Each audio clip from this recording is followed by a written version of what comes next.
Hi, I'm Rachel Benzing, head women's lacrosse coach here at Missouri Western State University. Today I am joined by my good friend and colleague, Coach Jen Bagley-Trotter of MWSU Softball. Our girls have gathered in this video to discuss with you healthy relationships. They're going to help you identify what's a healthy relationship versus what's a toxic relationship, and they come in many different forms, whether it be with yourself, your friends, your family, or your significant others. They're also going to help provide you with some positive suggestions for maintaining healthy relationships, and we hope you learn a lot from it. The first type of relationship we're going to talk about is friendship. So we're going to give you guys a couple of examples of behaviors to look for in a toxic friendship. The first one is talking bad about each other behind your back. Good friends will never say negative things about you behind your back.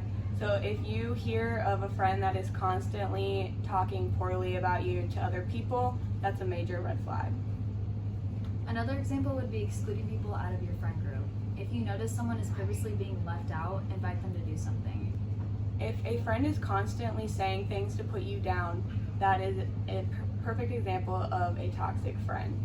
A major way that people might do this is through a backhanded compliment.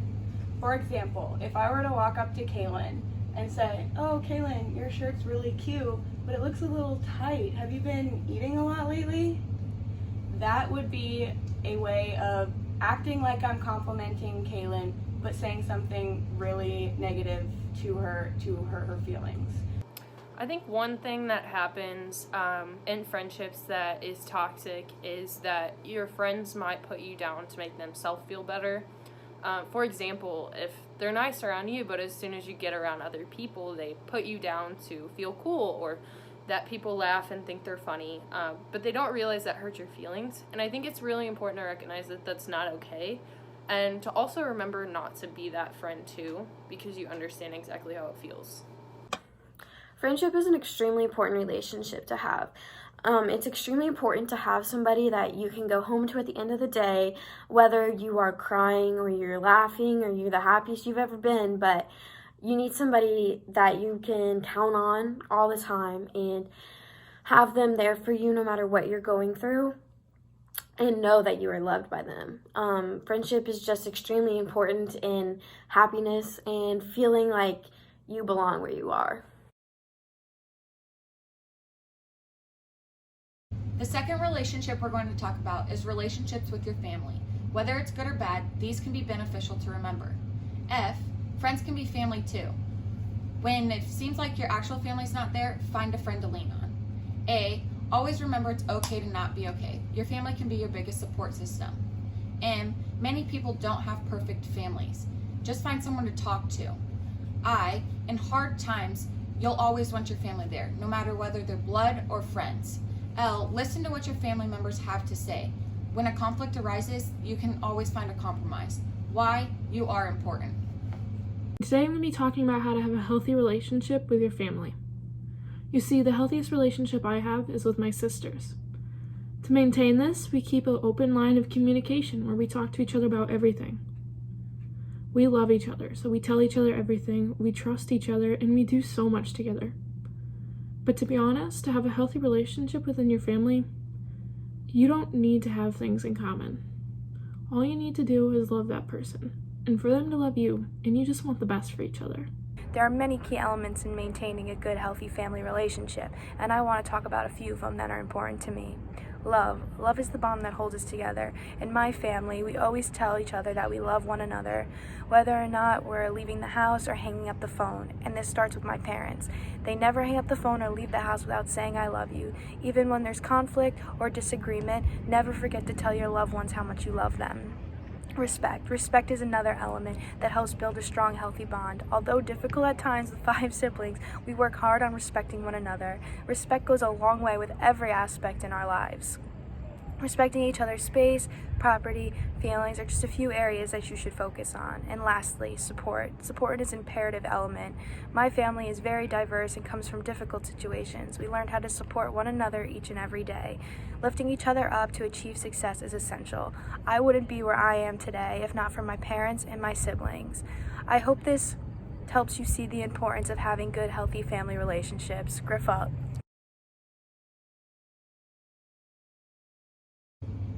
Hello, the third topic is romantic relationships, and Ryan's going to be asking me some questions. How do you maintain happiness in a relationship with your significant other?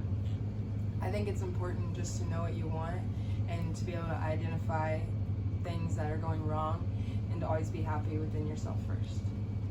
When conflict arises, how should one go about resolving this conflict with their significant other?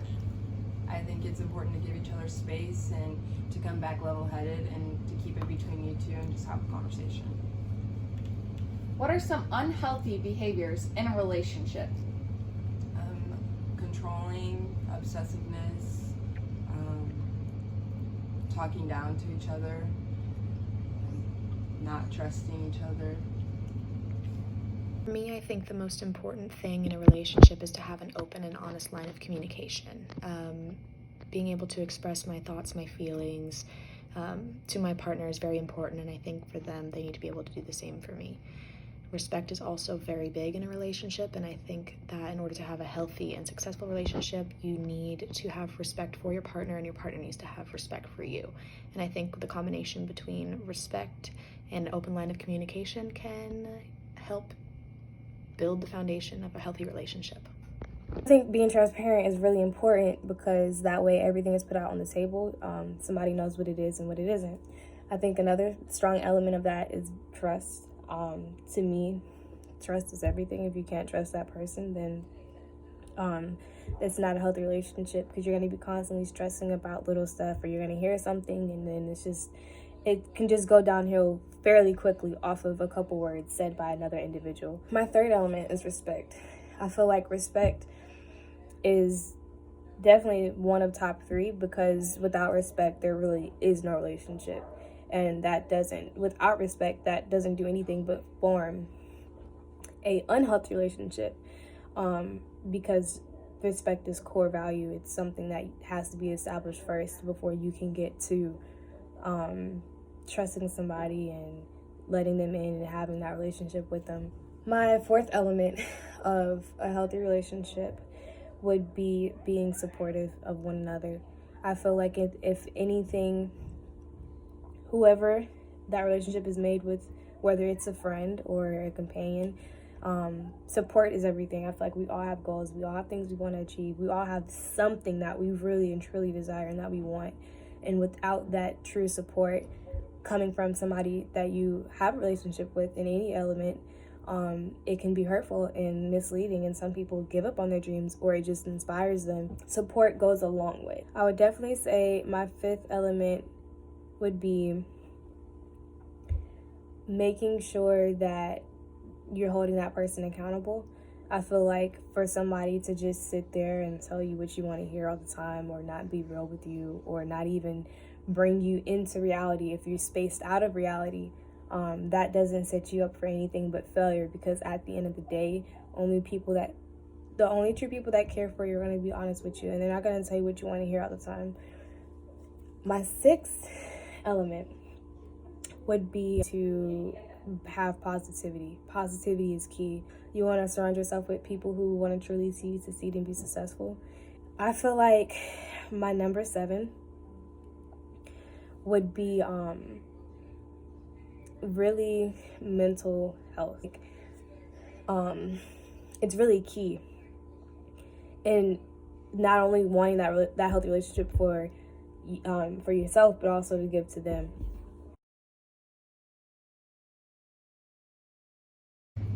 Our fourth and final topic is relationships with yourself. Our minds are our biggest enemies. And if you catch yourself thinking negatively, you can say your thoughts out loud. Or you could tell a trusted friend and have a great listening ear. You guys could laugh about them out loud. If the thoughts are harmful to anyone around you or even yourself, you should tell a trustworthy adult. I really quick just wanted to talk about how we can create and sustain a really good relationship with ourselves.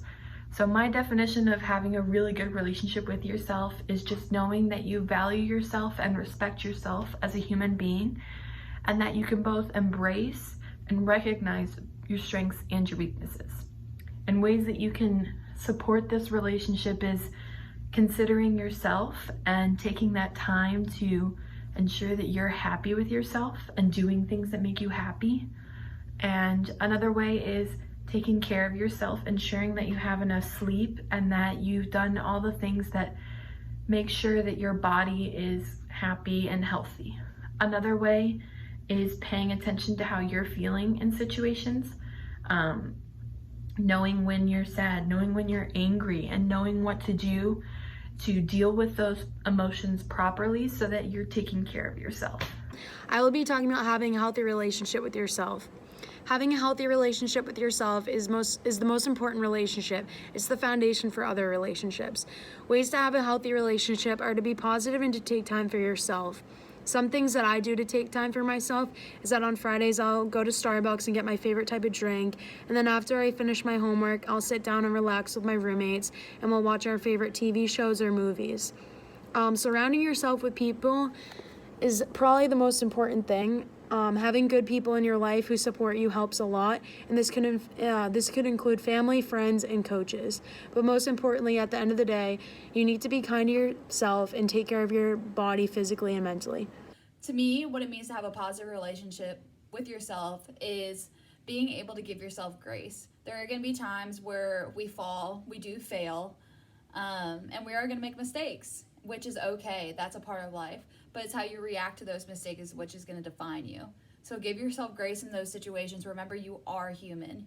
You're going to mess up, but it's okay. So be nice to yourself. Let your mind be your best friend, not your worst enemy.